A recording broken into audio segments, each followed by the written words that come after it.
With us now is Stan Kasten, the former president of the Atlanta Hawks. Good morning to you, Stan. Hi, great to be here. Great to be here. Great to have you, too. You've been at the table during previous salary fights. Based on details you've seen, is this a good deal? Is this the best that the two sides could have reached? Yeah, I think it's particularly good for the owners. They had massive cash losses in the last few years. This is going to help alleviate that, save them $300 million right off the top, and as the pie grows over the next 10 years, it'll be saving them even more. What about the players?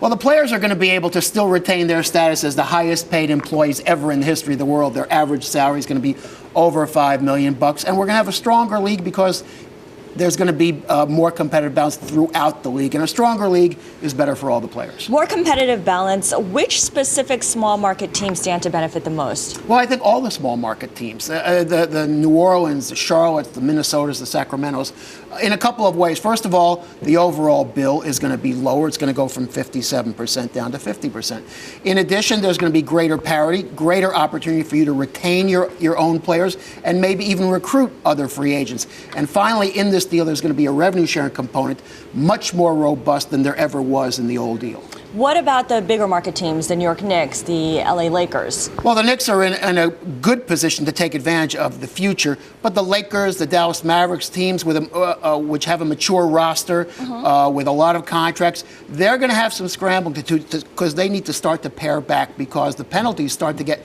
very extreme when you get over the tax-paying threshold. And speaking of scrambling, there's going to be a lot of scrambling in the next couple of weeks with free agents and everything. How do you see this playing out? Well, next Friday, the 9th of December, is when the free agency period begins, and there are 100 or so players or more that are available.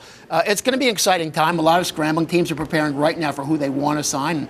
And that's going to, I think, generate a lot of interest, get the fans back, and they'll be focused so much on all the activity in that next week that I think by the time the games start on Christmas Day, fans should be very excited for the beginning. With a triple header, no less. Yeah. What happens to David Stern, the NBA commissioner? Because if this strike went on and the season was canceled, he really would look like the fall guy.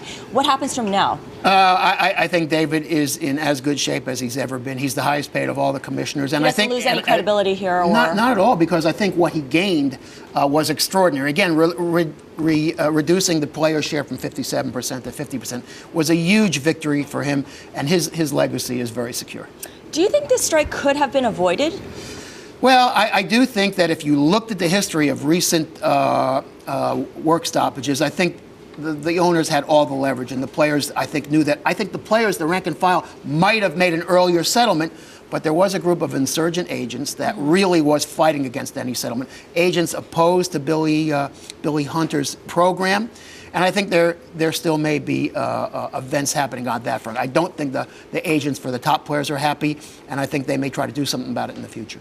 All right, so more to come, perhaps. I think so. Thank you so much, Stan Kasten, joining us on the latest on the NBA no longer lockout, but it's all been resolved.